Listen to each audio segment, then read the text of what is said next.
할렐루야. 하나님을 찬양합니다. 한 주간 동안에도 승리하는 삶을 사셨습니까? 여러분은 무엇을 지키기 위해서 투쟁하고 계십니까? 뭐예요? 건강, 재산, 명예, 아니면 다른 어떤 것? 아무튼 우리는 우리가 가진 소중한 것들을 지키기 위한 투쟁을 하여야 하는 실정입니다. 그렇죠?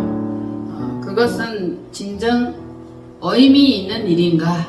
가장 중요한 일인가? 꼭 필요한 일인가? 그것을 생각해 보아야 되겠죠. 어떤 사람은 건강이 될 수도 있고 또 가족이 될 수도 있고 물질 그리고 자기가 또 처해 있는 이 환경일 수도 있습니다.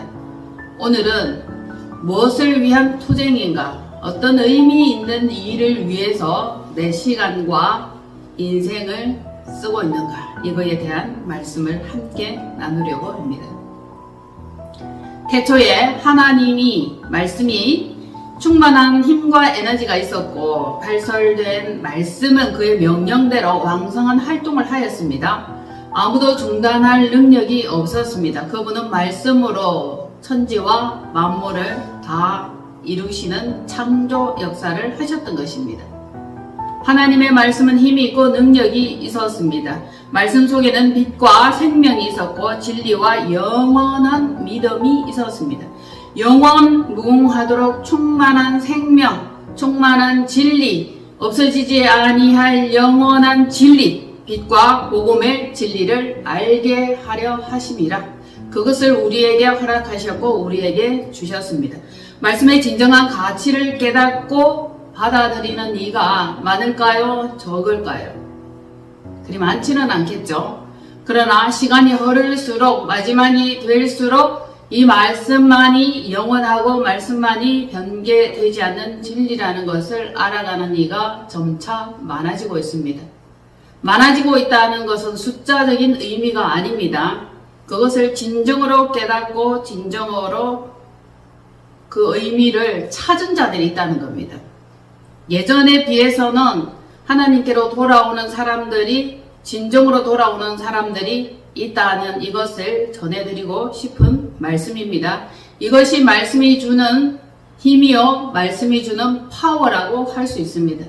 시간이 흐르고 세상이 변하고 이런저런 경험과 많은 일들을 겪어보았지만 진리와 생명에 관한 것은 성경 말씀 외에는 찾기가 힘들기 때문입니다. 모든 것은 다 한때 쓰고 없어지는 유행과 같은 그런 것들이죠. 그래서 이 말씀만이 영원하고 이 말씀은 참으로 소중한 것이다 라는 것을 알아보는 이가 점차 늘어나고 있다는 것입니다. 요한복음 1장 1절로 5절 말씀 시작. 태초에 말씀이 계시니라. 이 말씀이 하나님과 함께 계셨고 이 말씀은 곧 하나님이시니라. 그가 태초에 하나님과 함께 계셨고 만물이 그로 말미암아 지은 바 되었으니 지은 것이 하나도 그가 없이는 된 것이 없느니라. 그 안에 생명이 있었으니 이 생명은 사람들의 빛이라. 빛이 어둠에 빛이 돼 어둠이 깨닫지 못하더라. 아멘. 태초에 뭐가 계셨어요? 말씀이에요. 말씀은 로고스. 말씀이 성막이에요. 성막이 곧 하나님입니다. 하나님은 창조자이시면서 생명의 주인이요 생명의 빛이요 영생의 주인이십니다.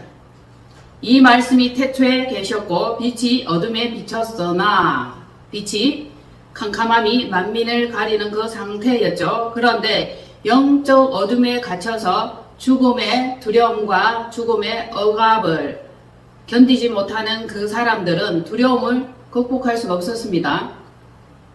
어둠에 갇혀 죽음의 두려움을 극복할 수 없었던 그 사람들은 생명의 말씀을 지키기 위한 투쟁이 있어야 그것이 비로소 이루어지는 것인데 이것은 회개이면서 동시에 영적 전쟁이면서 주님의 승리입니다. 회개 없이는 주님을 영접하기 힘듭니다. 이것은 영과 악의 영적 전쟁이라고 할 수 있죠. 생명과 빛의 영적 전쟁입니다. 하나님은 결국 승리를 하셨죠. 영혼을 그분에게로 돌이키고 그분이 하나도 잃어버리지 않고 마지막 날에 다 찾는다 하는 그 말씀과 같이 그렇게 되었습니다. 아버지께서 자기 속에 생명이 있음같이 하나님은 생명이죠. 하나님은 빛입니다. 그것과 같이 아들에게도 생명을 주어 아멘 그 속에 생명이 있게 하셨고 또한 아들을 믿는 그들에게도 영원한 생명 영원한 빛을 주시기를 원했습니다. 예수 그리스도는 하나님이고 하나님은 말씀이면서 말씀은 진리와 생명입니다. 즉 예수 그리스도와 하나님은 말씀은 하나다라는 이것을 전해드립니다. 이 모든 것들, 이 멋진 것들, 영원히 없어지지 아니할 것들을 자기 백성에게 주기를 원하셨다는 것입니다. 그런데 빛이 어둠의 빛이 돼 어둠이 깨닫지 못하더라. 왜 그렇습니까? 영적 무지와 죽은 상태이기 때문입니다. 그 영들이 죽어있기 때문이죠.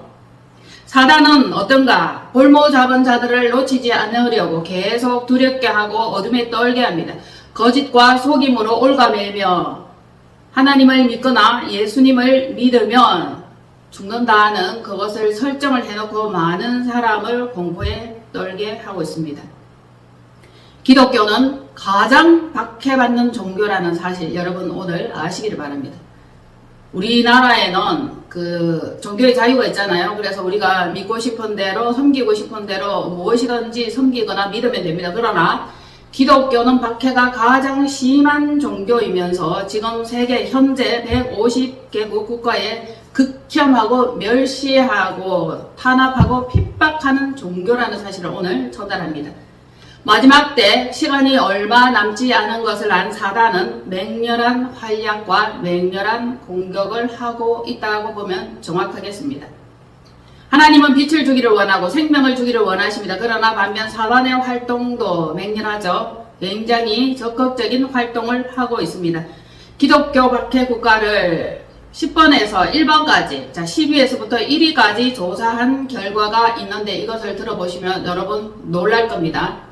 그런 국가가 있나? 예, 아직도 있습니다. 우리는 눈을 돌려 세상 사방팔방의 현 상황이 어떤지를 알게 된다면 지금 우리가 믿는 이 믿음이 우리가 섬기고 있는 이 하나님이 얼마나 존귀하고 소중한 존재라는 것을 아시게 될 것입니다. 1위부터 8위까지가 쭉 있겠죠. 거의 아시아 쪽이나 뭐 아프리카 쪽 이런 쪽에가 굉장히 박해가 심합니다. 여러분 아시다시피 뭐 이슬람 이런 나라들도 그에 속해 있죠. 자 1위부터 8위까지가 있고 2위하고 1위만 제가 말씀을 드리겠어요. 1위는 어디냐 하면 소말리아입니다. 소말리아 이슬람 집단이 기독교를 박해하고 있죠. 이들에게 전도도 불법이에요. 공개적인 예배와 모임은 가질 수 없고 공개적인 예배당도 없습니다. 성경책은 더더욱도 없겠죠. 그런데 전도자의 그 말씀을 통해서 이들이 한 조각의 복음이라도 듣고 정말 그런 것들이 이 세상에 있다면 그것을 믿고 싶다라는 갈망과 열정이 그들에게 있었던 것입니다.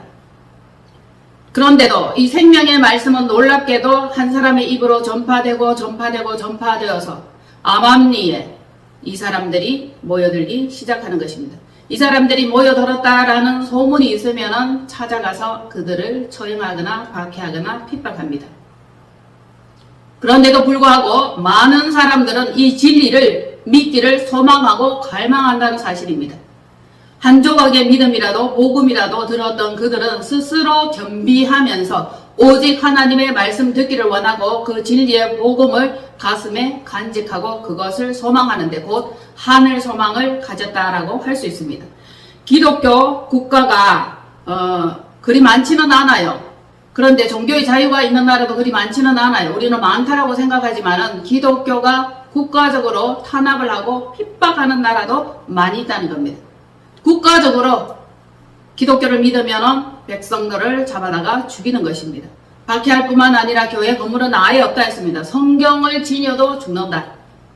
앞으로 마지막 때가 되면 이런 시절이 올 것이다 라는 어떤 예언자의 말도 우리가 들었지만 우리에게는 먼 나라 이야기처럼 들립니다. 그렇죠? 이들은 기독교를 박해하는 이 국가에는 발각 즉시 집안에서도 쫓겨납니다. 성경 말씀에도 보면은 그들이 출교당할까. 자, 그때 당시 때 예수를 믿으면 출교당하고 모임에서 쫓겨나고 집안에도 수치가 되고 가문에도 수치가 되는 이런 시절이 있었기 때문에 사람들은 쉬쉬하면서 예수님의 그 복음의 말씀을 듣기를 원했던 시절이 있습니다. 그런데 이것이 우리에게는 자유가 되기 때문에 그러한 어려운 시절에 있는 사람들을 이해하지 못합니다. 우리 신앙의 자유가 있기 때문에 기독교를 믿는다고 핍박당합니까? 여러분들이 나름 조금은 핍박받았을 수도 있어요. 나름대로 조금의 핍박은 받았을지 몰라도 이 사람들이 겪고 있는 것들에 비하면 아주 일부분이다, 아주 점에 불과하다라고 말씀을 드릴 수 있습니다. 뭐 집에서 쫓겨납니까? 직장에서 쫓겨납니까? 혹은 공개 처형을 당할 위험이 있습니까? 그렇지는 않죠. 다만 우리 열심과 우리 특심이 부족하기 때문에 그것 때문에 고민하고 염려하는 것 아닙니까? 마음의 열정과 하나님을 사랑하는 그 마음만 있다면 우리는 얼마든지 하나님을 믿을 수 있고 하나님을 섬길 수 있는 자유에 속해 있는데, 열심과 특심을 내지 못하는 이유는 영적 무지, 영적 게으름 때문이라고 보시면 되겠습니다. 자, 그러면 과연 1위 국가는 어디일까요? 여러분, 기독교를 박해하는 1위 국가는 어디일까? 상상이 되십니까? 어디예요? 북한이에요. 북한. 네, 우리 반쪽 위쪽에 있는 나라 아닙니까?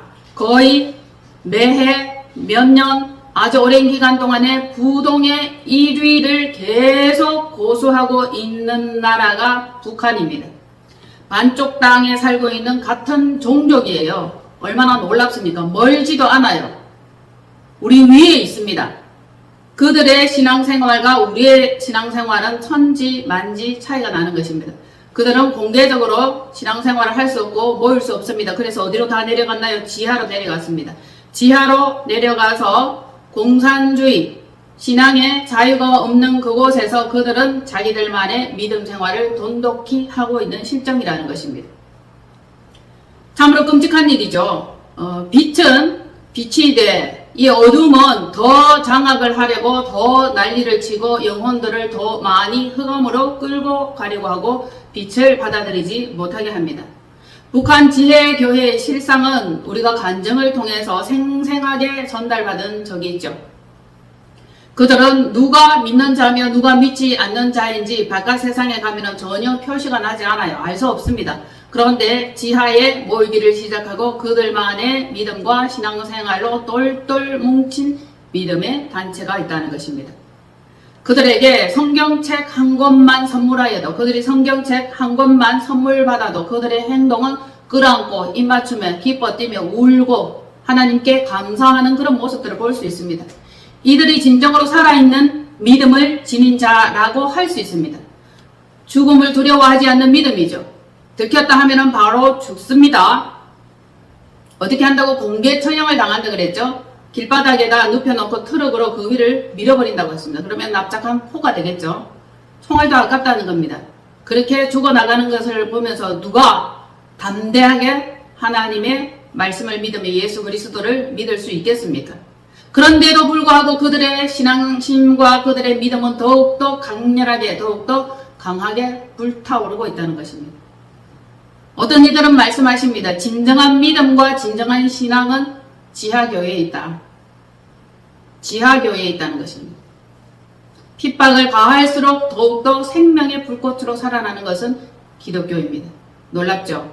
박해를 받을수록 점점 그들에게 생명의 연결선은 이어지고 있다는 것입니다. 오직 그들은 말씀 그대로 믿으면서 생명의 복을 놀라워하고 그것을 감격해합니다. 그들의 생활이 힘들고 삶이 힘들고 모든 환경이 힘들 때 소망을 가지는 것입니다. 그것이 아버지의 나라입니다. 영원한 자유가 있는 그곳입니다. 그렇기 때문에 더더욱더 그들은 그 믿음을 놓치지 않으려는 투쟁을 계속하고 있는 중에 있습니다. 그들은 생존보다 영혼의 자유를 얻는 사랑과 믿음의 삶을 선택했습니다. 다른 어떤 것이 중요하지 않다는 것이죠. 성령의 강권적인 역사가 그들에게 부어질 줄로 봅니다. 전심으로 믿고 온전히 믿고 완전히 의지하며 매달리는데 성령님이 그들을 붙잡아 주시고 그들 위에 임하는 것은 당연하다고 봅니다. 그럴 때만이 그들의 진정하고 살아있는 생생한 믿음이 가능할 것이기 때문입니다. 이론적이거나 지식적인 이런 것들은 힘이 없어요. 자기 유익을 위하여 자기가 편리한 그대로 믿었다가 말았다가 떠났다가 하는 겁니다. 힘이 없어요. 경험하지 못하고 성령님을 체험하지 못한 그 신앙은 힘이 없고 변심하기 쉬운 믿음이라는 것이죠. 그래서 믿음으로 사는 신앙 생활이 그리 쉽지는 않아요. 실상이 되어야 되고 그들은 들킬까봐 늘 불안하고 초조합니다. 끌려가면은 심한 고문, 굶주림, 핍박, 그리고 결국 죽이기까지 합니다. 전도하다가 발각만 돼도 공개 처형하는 나라가 있습니다. 우리 전도하면 공개 처형 당하나요? 핍박 받습니까? 그렇지는 않잖아요. 그런데 전도도 안 해. 전심으로 믿지도 않아. 믿는 분도 계시겠지만 이게 세계에서 일어나는 기독교 탄압, 기독교 핍박에 대한 이야기를 들으면 우리의 믿음과 우리의 신앙생활을 새롭게 재정비해야 된다는 사실을 정말 몸소 깨달아야 할 것입니다. 사람은 힘들수록 처절할수록 더욱더 생명의 빛을 원하고 영생을 소망하게 되는 것입니다. 다른 소망이 없으니까 그들은 그것만 바라게 되는 것입니다. 우리는 소망하는 것들이 너무 많고 우리에게 주어진 너무나 많은 풍요로운 것들이 있습니다. 성경책도 절비하죠. 여기저기 쓰레기통에 성경책을 내다버리는 사람도 있습니다. 가치 없다고 생각하는 거죠. 그런데 그 속에 생명의 말씀이 있는 거예요. 생명의 말씀이 곧 예수 그리스도요 하나님이다. 그것을 믿기로 작정하고 결단한 자, 어떻게 하면 더 잘 믿을 수 있을까? 어떻게 하면 더 섬길 수 있을까? 어떻게 하면 그분의 뜻대로 살 수 있을까? 라고 고민하며 생각하는 그 자들이 우리들 가운데 있을 줄로 봅니다. 우리는 자유한 가운데 더욱더 하나님이 우리에게 베풀어 주신 이 사랑을, 그것을 위한 생명의 불꽃을 활활 타오르게 해야 할 줄로 봅니다. 하나의 불꽃이 큰 불을 일으킵니다. 하나의 생명의 말씀이, 한 줄기의 생명의 말씀이 폭포가 될 수도 있고 강줄기가 될 수도 있습니다. 우리가 깨어 기도하지 않고 하나님의 나라 확장을 위해서 시간과 에너지와 재정을 쓰지 않는다면 사단이 좋아라고 일거리가 널널히 한 가운데 즐거워할 것입니다. 사탄의 전략은 어떻습니까? 길이요, 진리요, 생명이요, 영생의 자유를 누리지 못하게 합니다. 가만히 둬도 되는데 왜 그렇게 잡아다가 족치고 핍박을 하고 죽이고 처형을 하는지, 왜 그렇습니까? 그 안에 생명이 있기 때문에 사람들이 자꾸 믿는 거예요. 불꽃처럼 번져가는 것입니다. 전 세계 8억 명의 인구 가운데 기독교 신앙으로 인해서 고통당하고 신앙을 갈망하는 자들이 있습니다. 기독교를 정말 온전히 제대로 이해했다라고 볼 수 있겠죠. 그것만이 생명이고 그것만이 소망이고 그것만이 영원한 영생이라는 것을 그들이 알았기 때문입니다. 죽어서나 살아서 역사하는 부활 신앙은 어디에도 없습니다. 어떤 신앙, 어떤 종교에도 부활 신앙은 없는 것이죠. 죽었다가 살아나는 신앙은 없는 것입니다. 한번 죽는 것은 모든 사람에게 다 해당되는 부분이죠.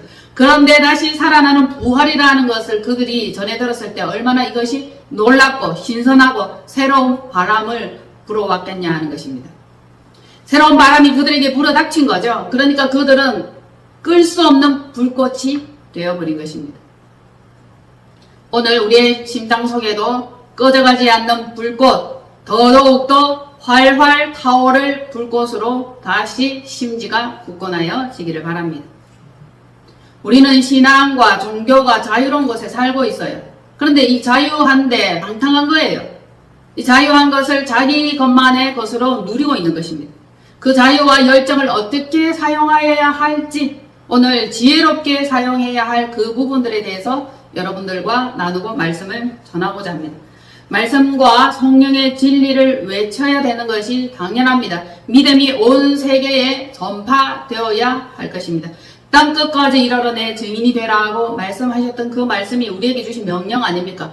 땅끝이 아니라 이 울산 끝자락, 우리 지역의 끝자락에까지도 우리는 전하지 못하고 있습니다. 우리 가정을 위해서도 기도하는가? 가정을 위해서, 가족의 구원을 위해서 철저하게 기도하고 하나님께 의뢰하고 부탁하는 그 믿음이 다시금 새로워져야 할 것입니다. 가족 구원을 위해서 기도하기로 작정합니다. 아멘. 나중에 언젠가 믿겠지라고 했는데 나중에가 몇 년이나 흘렀습니다. 이제 전심으로 기도하기를 원합니다. 요한복음 12장 44절로 50절 말씀 시작. 예수께서 외쳐 이르시되 나를 믿는 자는 나를 믿는 것이 아니요 나를 보내신 이를 믿는 것이며 나를 보는 자는 나를 보내신 이를 보는 것이니라. 나는 세상에 빛으로 왔나니 물은 나를 믿는 자로 어둠에 거하지 않게 하려 함이로라. 사람이 내 말을 듣고 지키지 아니할지라도 그를 심판하지 아니하노라. 내가 온 것은 세상을 심판하려 함이 아니요 세상을 구원하려 함이로라. 나를 저버리고 내 말을 받지 아니하는 자는 심판할 이가 있으니 곧 내가 한 그 말이 마지막 날에 그를 심판하리라. 내가 내 자의로 말한 것이 아니요 나를 보내신 아버지께서 내가 말할 것과 이를 친히 명령하여 주셨으니 나는 그의 명령이 영생인 줄 아노라. 그러므로 내가 이르는 것은 내 아버지께서 내게 말씀하신 그대로니라. 아멘. 나를 믿는 자는 나를 믿는 것이 아니요 나를 보내신 이를 믿는다. 예수님은 전령사로 오셨죠. 왕의 메신저로 오셨습니다. 하나님 아버지의 메신저로 예수님께서 이 땅에 오셨습니다. 그래서 예수가 그리스도가 되셨습니다. 아버지를 본 자는 예수님을 본 것과 같고 예수님을 본 자는 아버지를 본 것과 같고 여기에 하나 더 추가하자면 말씀을 읽고 말씀을 듣고 말씀을 믿는 자는 예수님을 믿는 것과 같고 하나님 아버지를 믿는 것과 똑같다라는 생각을 하시면 됩니다. 예수님이 그리스도 되기 위하여 오셨습니다. 그래서 말씀하십니다. 나를 저버리고 내 말을 받지 아니하는 자는 심판할 이가 있으니 누가 심판합니까? 내가 한 그 말이에요. 말이 하나님은 말씀이시라. 하나님이 심판하시죠. 그리고 그 심판할 권세를 예수 그리스도께 다시 맡기신 것 아시겠죠? 마지막 날에 그를 심판하리라. 내가 내 자의로 말한 것이 아니요 말할 것과 이것이 다 말씀이에요. 계명이라고 보시면 됩니다. 계명. 자, 일단은 예수님께서 예수가 그리스도 되기 위하여 오셨죠. 어둠 속에 있는 죄인들을 부르러 오셨습니다. 회개하여 구원의 반열에 들어오게 하기 위해서 일단 예수님께서 오셨습니다. 그리고 말씀으로 길들여지고 말씀에 체질화되고 말씀을 지키는 그것을 하라고 우리들에게 명령을 하셨습니다. 그리고 올라가셨어요. 2단계는 어떻게 됐냐면 마지막 날에는 심판을 하십니다. 말씀대로 규례대로 율례대로 법도대로 살았냐 계명대로 살았냐 하는 이것을 말씀하시는 것이죠. 그리고 그 말씀대로 계명대로 살았으면 구원이에요. 그리고 의인들을 구원하는 그 반열에 두시는 겁니다. 모두 다 구원하는 것은 절대 아니에요. 아시죠? 말씀 계명 그대로 살았나 그렇게 살지 않았으면 심판이고 그렇게 살았던 자들은 의인의 반열에 들어가게 되는 것입니다. 하나님은 자기 백성을 구원하려고 오셨습니다. 양과 염소, 알곡과 죽정이, 오른편과 왼편. 항상 우리는 이것을 염두에 두고 있어야 되는데 과연 알곡, 과연 오른편, 과연 의인의 반열에 들 수 있나 하는 이것에 항상 관심과 초점을 맞추기를 바랍니다. 그렇게 되기 위해서는 말씀으로 길들여져야 되겠고 계명을 지키는 그 실행이 필요합니다. 결국 의인과 악인을 나누기 위한 그 작업 아닙니까? 의인을 구하러 오십니다. 계명대로 살았나 못 살았나 심판하실 예수님, 심판하실 하나님, 그것이 말씀이다라고 했습니다. 말씀대로 성취하였나? 나를 믿는 자는 아버지를 믿는 자고 아버지를 믿는 자는 말씀을 믿는 자입니다. 말씀을 믿는다는 것은 곧 계명대로 사는 자입니다. 그러니 이것이 얼마나 두렵고 떨리는 것입니까? 결국 두렵고 떨림으로 너희 구원을 이루라. 이 말씀과 성립하는 거죠. 존재적으로 어떤 형상적으로 믿습니다 라고 하는 것은 바람직하지 않다는 것을 전해드립니다. 말씀의 계명대로 그대로 살아내야 되는데 그렇게 사는 이가 누가 있습니까? 어떻게 그렇게 살아요? 라고 우리는 반문할 수 있습니다. 그러나 살아낼 수 있습니다. 성령님이 우리와 함께 하시면 그의 계명들, 1계명 하나님 사랑, 이웃 사랑 지킬 수 있겠죠? 그렇지 않고는 이것이 다 가짜요 짝퉁이 되는 것입니다. 생명의 성령의 법은 서로 사랑이죠. 하나님 사랑, 이웃 사랑 이것을 실행하는 것이 진정한 신앙이다. 주님께서 말씀하신 그 말씀이 심판의 기준이 되며 곧 법이요 계명이다. 말씀하신 그 말씀은 나는 그의 명령이 영생인 줄 아노라. 내가 말씀하신 그대로니라. 내게 말씀으로 일러주신 그대로 심판하실 거라는 것입니다. 그것이 친히 명령하여 주신 내용이에요. 그래서 말씀을 이렇게 허투루 보면 돼요, 안 돼요? 당연히 안 되는 것입니다. 정말 말씀을 제대로만 이해하고 제대로만 깨달으면 이 말씀이 참으로 두렵고 떨리는 말씀이요. 또한 생명과 영생의 복음을 주시는 귀한 말씀이요. 빛입니다. 빛. 생명이죠. 이 말씀이 생명입니다. 이것만큼 귀한 것이 어디 있습니까? 핍박을 받고 고난을 당한다 할지라도 영원한 영생의 나라가 있기 때문에 핍박받는 나라에 있는 자들은 그것을 더더욱더 갈망하게 될지 모르는 것입니다. 자유가 없어요. 생명이 없어요. 기쁨이 없습니다. 그러면 영원한 기쁨을 더 소망하고 있지 않겠습니까? 영원한 생명을 더 기대하게 되는 것입니다. 이 말씀이 육신이 되어 우리 가운데 오셨죠. 우리 가운데 오신 그분은 곧 하나님이고 하나님은 말씀이고 말씀은 곧 예수 그리스도다. 예수 그리스도 이 말씀이 법이요 계명이다. 정리가 되셨죠? 성경 말씀에는 계시록 19장에 말씀을 하십니다. 그가 피 뿌린 옷을 입었는데 그 말씀은 하나님의 말씀이다. 말이죠.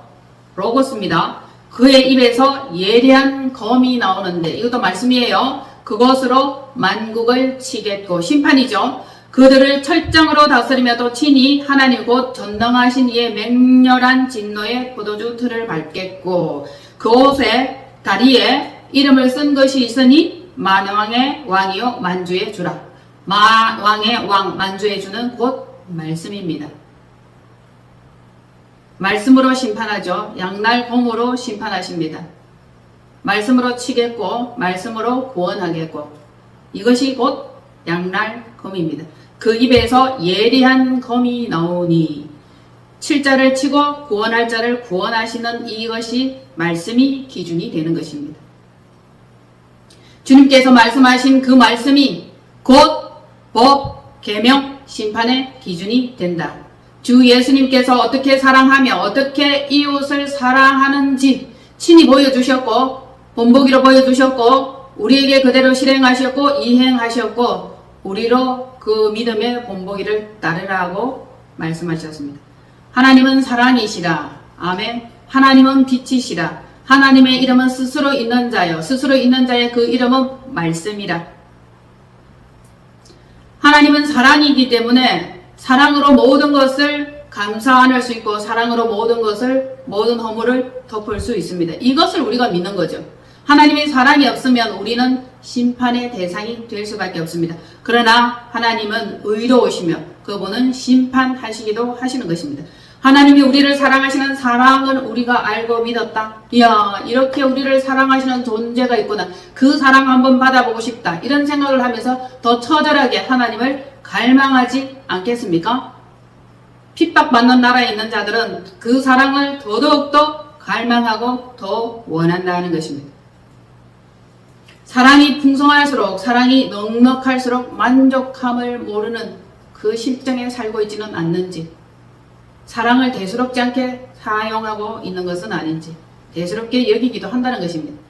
항상 사랑이 풍성하고 모든 것이 넉넉하면 우리는 갈증을 몰라요. 갈급함을 모릅니다.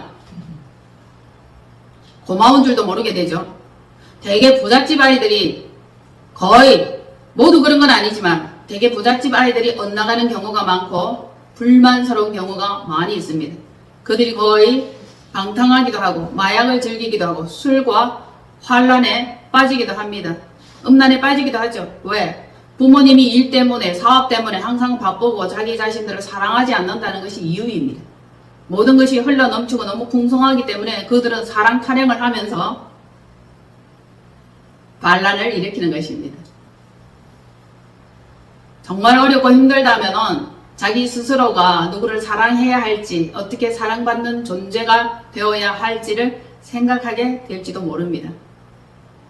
그러나 모든 것들이 풍성하고 넉넉할수록 사람들이 이기적이 되고 개인적인 성향을 많이 가지고 있습니다. 힘들수록 똘똘 뭉치게 되는 거죠. 가난한 집 형제들이 더 정이 많고 똘똘 뭉치는 것도 그 이유라고 볼 수 있겠습니다. 부유한 집의 사람들은, 형제들은 다 바빠요. 해외로, 골프로, 여행으로, 사업차 가기 때문에 형제들이 한 번도 만나서 함께 한 적이 없었고 고기를 구워 먹은 적이 없다 하면서 부러워하는 자들도 있더라고요. 어떻습니까? 넉넉하다 보면은 자잘한 정이나 사랑 이런 것들이 그리 필요하지가 않는 겁니다. 물질이 그 많은 것들을, 그 많은 부분을 채워주는 거죠. 그러나 그들 속에도 항상 부족한 허망함은 있을 거라는 겁니다. 그것이 사랑이겠죠. 사람들은 사랑 타령을 합니다. 부부간에도, 자녀간에도, 가족간에도 그 사랑이 있니 없니, 사랑하지 않았니, 사랑을 덜 했니 많이 했니, 남을 사랑하네 이러면서 집안에 분란이 일어나고 있는 것입니다. 사랑 안에 거하는 자는 하나님 안에 거하고 하나님도 그들 사랑과 함께 하신다는 이 사실이 참으로 놀랍습니다. 이로써 사랑이 우리에게 온전히 이루어진 것은 우리로 심판날의 담대함, 하나님이 우리를 사랑한다는 그 사랑을 생각하면 담대해질 수밖에 없습니다. 자기 자신의 존재가 누구인지, 나는 어떤 존재인지, 나는 누구의 자녀인지, 누구의 백성인지 이것을 안다면 우리가 담대해질 수밖에 없습니다. 세상 어떤 무엇도 두려워할 이유가 없는 거죠. 왜냐하면 하나님이 나의 아버지이기 때문이다. 그러면 하나님이 나의 아버지라고 생각한다면 하나님이 말씀하신 그 계명을 그대로 지키는 이것이 성립이 되어야 될 줄로 봅니다. 말씀을 지키지 않고 하나님은 나의 아버지다, 나를 구원하실 것이다 라고 생각하는 것은 이건 공식이 성립하지 않아요. 혹 모르겠습니다. 둘째 아들과 같이 먼 나라에 갔다가 모든 것을 탕진하고 다 까먹고 잃어버리고 아버지께로 돌아오는 회개가 있다면 그것도 가능한 일이 되겠죠. 요한일서 4장 18절로 21절에 말씀하십니다. 사랑 안에 두려움이 없고 온전한 사랑이 두려움을 내쫓나니 두려움에는 형벌이 있습니다. 두려워하는 자는 사랑 안에서 온전히 이루지 못하느니라. 우리가 사랑하면 그가 먼저 우리를 사랑하셨습니다. 누구든지 하나님을 사랑하노라 하고 그 형제를 미워하면 이는 거짓말하는 자예요. 하나님을 사랑한다 하면서 형제를 미워하고 형제를 질투하고 분미한다면 이것은 거짓말이죠. 보는 바 그 형제를 사랑하지 아니하는 자는 보는 바 하나님을 사랑할 수 없다. 하나님을 사랑하는 자는 또한 그 형제를 사랑할 것이니라. 이 말씀이 뭐예요? 결국 제1계명 아닙니까? 하나님 사랑, 이웃 사랑. 이 말씀대로 살았나? 말씀대로 살고 있나? 아직도 우리는 이기주의에다가 극심한 개인주의, 그 성향을 가지고 있습니다. 할 수만 있다면 내게 있는 것, 부족한 가운데 있는 것, 그 가운데 조금이라도 이웃을 섬기며 형제를 사랑할 수 있는 이것이 연습되어져야 되겠죠. 훈련되어져야 되겠죠. 체질화되어져야 될 것이라고 봅니다. 말씀대로 산다면 그 법대대로 심판이 어떤 것이다 라는 기준이 있을 거예요. 말씀의 계명대로 살 것인가, 내 나름대로 신앙생활 할 것인가. 보통 대개 사람들은 나는 죄진 게 없다라고 말을 해요. 그러면 이웃을 전심으로 사랑하고 있는가? 거기다가 하나님을 사랑하고 있는가? 이걸 알아보면 되는 거죠. 하나님을 사랑하지 않으면 이미 심판을 받는다 했습니다. 그런데 예수님을 안 닮았어. 다른 사람을 닮아 있어. 어둠에서 온 그 작자를 닮아 있으면 이건 하나님의 자녀가 아닙니다. 영생의 법은 뭡니까? 자, 말씀이 법도요 심판의 기준이 되고 말씀의 계명대로 살 것인가? 영생의 법은 사랑이다. 1계명이다. 기도 아니고선 이 모든 것이 가능할까요? 우리는 언제든지 이기적이 되고 자기 자신의 소욕만을 쫓는데, 자기 자신의 즐거움을 위해서 살아가는데, 하나님을 위해서 한 시간도 깨어 기도하지 않고 하나님을 위해서 헌신하지 않으면서 하나님을 믿습니다라고 하면 이것은 거짓말하는 자다. 기도해 보세요. 체질이 바뀝니다. 마음이 바뀝니다. 성품이 바뀝니다. 환경이 바뀌어요. 나의 중요한 위치와 순서가 바뀌게 되는 거예요. 어떤 것이 더 중요하다는 것을 알게 되는 거예요. 여러분, 기도 어디까지 해보았습니까? 기도. 뭐 죽기 살기, 금식기도, 작전기도. 아버지의 뜻이 이루어지는 기도를 하셔야 되는 거예요. 나의 뜻 말고 하나님 사랑, 예수 그리스도 사랑, 하나님의 핵은 뭐예요? 예수 그리스도 핵은 뭐예요? 성령님 아니에요? 성령님의 인도하심 안에, 성령님 안에 무시로 수시로 기도하는 거, 이것이 굉장히 중요합니다. 호흡과 같으니까 늘 기도해야 되겠죠? 작정기도, 무시기도, 정시기도 계속 하는 겁니다. 그럼 맨날 기도만 하는 거예요? 맨날 기도만 하라고? 자, 우리는 영과 육이 분리되어 있습니다. 생각과 행동이 분리되어 있습니다. 자, 제가 그것을 보여드릴게요. 몸은 일을 하고 있어. 생각은 어때요? 다른 생각하고 있죠? 그래서 우리나라 그 말에도 마음은 콩밭에 마음은 콩밭에 있습니다. 이 일을 하고 있는 가운데도 마음은 다른 곳으로 보낼 수 있어요. 다른 생각을 할 수가 있습니다. 마음과 생각은 이 일을 하고 있으면서 영은 깨어서 성령의 일을 할 수 있는 것입니다. 이것이 영혼의 상태죠. 얼마나 좋습니까? 그래서 여러분들이 그러면 맨날 기도만 하냐? 기도만 하셔도 돼요. 영은 계속 기도만 해도 되는 것입니다. 영과 육이 분리됐다는 사실을 생각한다면 이것이 가능하구나 라고 이해를 하시면 돼요. 육체는 잠을 자도 영은 깨어 기도하는 이 방법이 있습니다. 이것이 수면기도예요. 수면기도. 잠들기 전 30분 전에 여러분들이 성경책을 보거나 기도를 하거나 묵상하기 시작해요. 영을 가동을 시키는 겁니다. 그러면 영이 계속 가동이 되고 있겠죠. 그리고 육체는 잠듭니다. 영은 어떻게 돼요? 기도 중이에요. 기도 중. 잠꼬대 하면서도 기도로 잠꼬대 하는 것. 이것을 수면 기도라고 전해드립니다. 반면 여러분들이 낮 시간에 깨어있는 동안에는 벼랑끝 기도를 하셔야 됩니다. 무슨 일을 할지라도, 운전을 하더라도 여러분들에게 주어진 그 일을 하면서도 벼랑 끝에 있다. 내가 정신을 잃으면 바다로 떨어진다. 절벽 아래로 떨어진다라는 생각을 하면 늘 깨어 근신하며 정신을 차리고 기도하는 이것이 가능하게 될 줄로 봅니다. 아멘. 이게 습관이 되고 체질이 된다면 어떤 일을 한다 할지라도 우리는 늘 기도의 사람이 될 수 있겠습니다. 나를 믿는 자, 곧 아버지를 믿는 자, 곧 말씀을 믿고 행하는 자다. 아멘. 기도로 마지막 때를 준비해야 됩니다. 마지막 때. 기도로 마지막 때를 준비해야 되는데 가로가 있어. 가로 속에 들어갈 말은 뭐예요? 단어는 뭡니까? 사랑이에요. 사랑. 기도로 마지막 때 사랑을 준비해야 된다. 왜냐하면 마지막 때가 되면 사랑이 식어지고 이기적이 되고 사랑이 점점 희박해지기 때문입니다. 하나님이 우리에게 주시는 그 사랑, 그것이 나에게 부어져야 되고 예수 그리스도의 그 사랑이 우리에게 부어져야 될 것입니다.